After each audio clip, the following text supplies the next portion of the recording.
Stroke stroke শব্দটা শুনলেই আমরা আঁতকে উঠি। যতগুলো অসংক্রামক রোগে মানুষ মারা যায় তার মধ্যে স্ট্রোক হচ্ছে দ্বিতীয় একটা রোগ।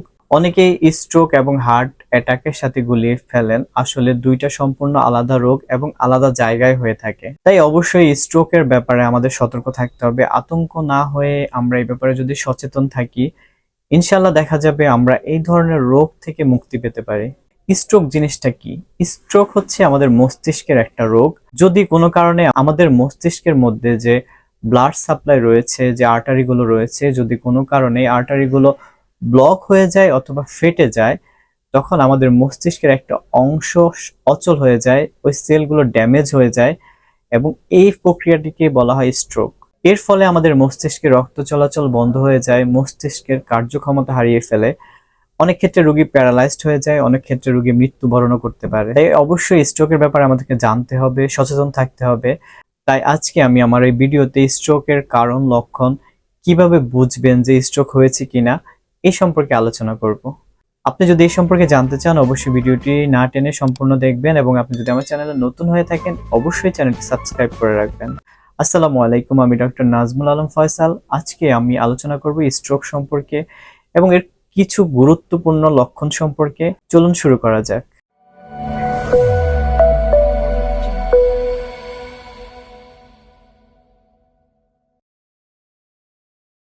একটু আগে আমি বললাম স্ট্রোক জিনিসটা কি এবং এটা কেন হয়। একটা মেজর স্ট্রোক হওয়ার পূর্বে কিছু মাইনর স্ট্রোক হয়, যেটা 24 ঘন্টার ভিতরে আবার ঠিক হয়ে যায়, রোগী ঠিক মতো বুঝতে পারে না। তাই এই সাইন সিমটম গুলো অবশ্যই বুঝতে হবে যে মাইনর স্ট্রোক হয়েছে কিনা। কারো মাইনর স্ট্রোক হয়ে থাকলে তাকে অবশ্যই সতর্ক থাকতে হবে পরবর্তীতে, যেন তার মেজর কোনো স্ট্রোক না হয়। স্ট্রোক সাধারণত দুই ধরনের হয়ে থাকে, একটা হচ্ছে ইসচেমিক স্ট্রোক আর একটা হচ্ছে হ্যামোরেজিক স্ট্রোক।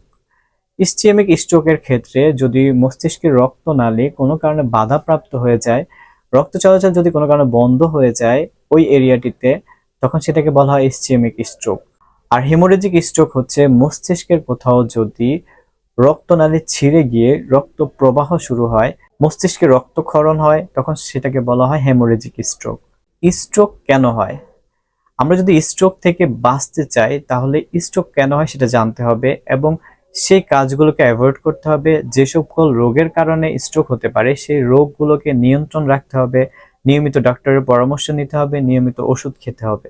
স্ট্রোক সাধারণত 40 থেকে 50 বা 55 বছরে সবচেয়ে বেশি দেখা যায় মানুষের মধ্যে, এবং মহিলাদের তুলনায় পুরুষদের স্ট্রোকের ঝুঁকি সবচাইতে বেশি থাকে।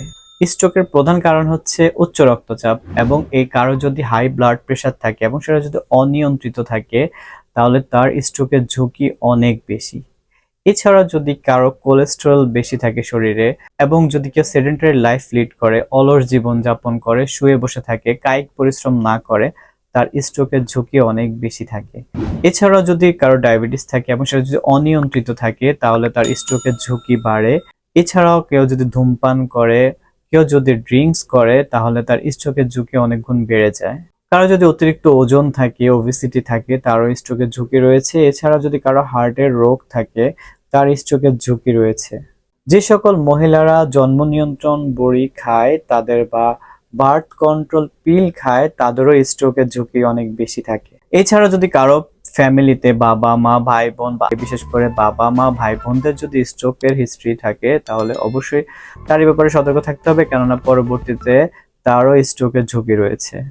এখন একটা মানুষের যদি স্ট্রোক হয়ে থাকে সেটা আমরা কিভাবে বুঝবো, কি কি লক্ষণ দেখে বোঝা যাবে সে স্ট্রোক করেছে কিনা? স্ট্রোকের লক্ষণগুলো জানতে হলে প্রথমে জানতে হবে be fast. BEFAST। Be fast, B for balance. একটা রোগী যখন তার ব্যালেন্স রাখতে পারবে না, যখন মনে হবে সে এঁকে বেঁকে হাঁটছে, তার হাঁটার গতি ঠিক না, সে যেদিকে যাওয়ার কথা সেদিকে না গিয়ে অন্যদিকে যাচ্ছে, তাহলে বুঝতে হবে তার হয়তো মাইনর স্ট্রোক হয়েছে বা মেজর স্ট্রোক হয়েছে। এ ব্যাপারে সতর্ক থাকতে হবে এবং তার থেকে আরো লক্ষণ দেখতে হবে তার মধ্যে অন্যান্য লক্ষণগুলো আছে কিনা।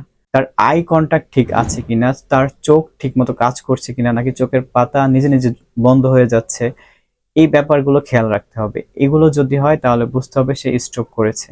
F for facial expression. দেখতে হবে তার ফেসটা ঠিক মতো কাজ করছে কিনা। অনেকে দেখা যাবে তার ফেসটা কথা বলার সময় একদিকে বেঁকে যাচ্ছে, ঠোঁট ঠিক মতো কাজ করছে না, গালার এক পাশ ঠিক মতো সেন্সেশন কাজ করছে না, তাহলে অবশ্যই সতর্ক থাকতে হবে এবং দেখতে হবে যে সে আসলে স্ট্রোক করেছে কিনা, এবং সাথে সাথে ডক্টরের পরামর্শ নিতে হবে। এ এ ফর আর্ম, তার হাতগুলো ঠিকমতো সে সোজা করতে পারছে কিনা, হাতের ব্যালেন্স সে ঠিকমতো রাখতে পারছে কিনা, এই ব্যাপারগুলো খেয়াল রাখতে হবে। তার দুইটা হাত এভাবে সোজা করতে বলবেন, যদি দেখেন যে তার হাত দুইটা সে ইজিলি সোজা করতে পারতেছে এবং দুইটা হাত সে ব্যালেন্স ঠিকমতো করতে পারতেছে, তাহলে অবশ্যই এই ব্যাপারে খেয়াল রাখতে হবে। আর যদি এরকম হয় যে না, তার সে হাতের ব্যালেন্স ঠিকমতো রাখতে পারতেছে না, তাহলে অবশ্যই এই ব্যাপারে সতর্ক থাকতে হবে যে সে স্ট্রোক করেছে কিনা, এবং অবশ্যই ডক্টরের পরামর্শ নিতে হবে। তারপরে যে লক্ষণটি রয়েছে সেটা হচ্ছে এস ফর স্পিচ, তার কথাবার্তা ঠিক আছে কিনা, সে ঠিকমতো কথা বলতে পারতেছে কিনা, তার জিহ্বা ঠিকমতো কাজ করছে কিনা, তার ঠোঁটগুলো ঠিকমতো কাজ করছে কিনা, এই ব্যাপারটা খেয়াল রাখতে হবে যে তার কথাবার্তা কেমন, সে চিন্তা করে কথাবার্তা বলতে পারতেছে কিনা, তার চিন্তাধারা ঠিক আছে কিনা, মনে করে কথা বলতে পারছে কিনা, এই ব্যাপারগুলো খেয়াল রাখতে হবে, কারণ এটা একটা গুরুত্বপূর্ণ লক্ষণ স্ট্রোকের ক্ষেত্রে। টি ফর টাইম, স্ট্রোকের ক্ষেত্রে টাইমটা বা সময়টা খুবই গুরুত্বপূর্ণ, কারণ স্ট্রোক যদি বুঝতে পারেন সাথে সাথে তাকে ডক্টরের কাছে নিয়ে যেতে হবে। যত দ্রুত ডক্টরের কাছে নিয়ে যাবেন তত দ্রুত রোগী খুব দ্রুতই রিকভারি করবে।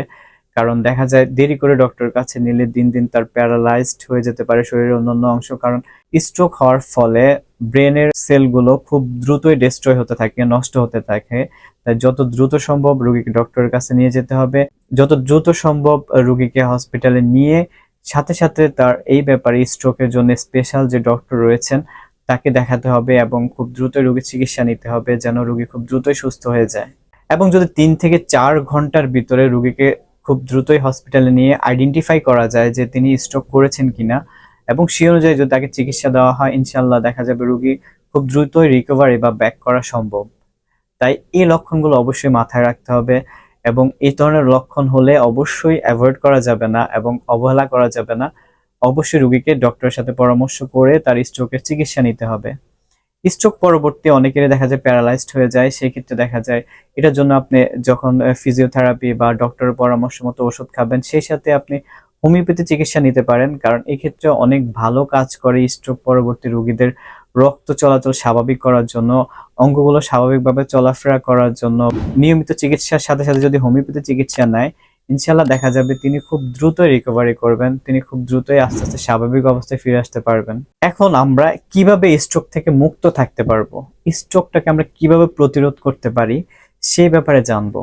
স্ট্রোক প্রতিরোধ করতে হলে প্রথমত যাদের উচ্চ রক্তচাপ রয়েছে এটাকে অবশ্যই নিয়ন্ত্রণে নিয়ে আসতে হবে, এবং নিয়মিত হাঁটাহাঁটি করতে হবে। যাদের ডায়াবেটিস রয়েছে ডায়াবেটিসটাকে নিয়ন্ত্রণে নিয়ে আসতে হবে। যারা অলস জীবন যাপন করেন অবশ্যই আপনি হাঁটাহাঁটি করবেন, কায়িক পরিশ্রম করবেন, আপনার সময়টাকে কাজে লাগাবেন, আপনার লাইফ স্টাইলে পরিবর্তন আনবেন। কেউ যদি অতিরিক্ত তেল চর্বি বা এই ধরনের খাবার খায়, অতিরিক্ত জাঙ্ক ফুড খায়, তাহলে এগুলো অ্যাভয়েড করতে হবে। প্রচুর পরিমাণে শাক সবজি খেতে হবে। সেই সাথে যারা ড্রিঙ্কস করেন বা অ্যালকোহল অথবা দেখা যায় যারা স্মোকিং করেন, এটা যত দ্রুত সম্ভব পরিহার করতে হবে, কারণ স্ট্রোকের অন্যতম একটা কারণ হচ্ছে ড্রিঙ্কস করা অথবা স্মোকিং করা।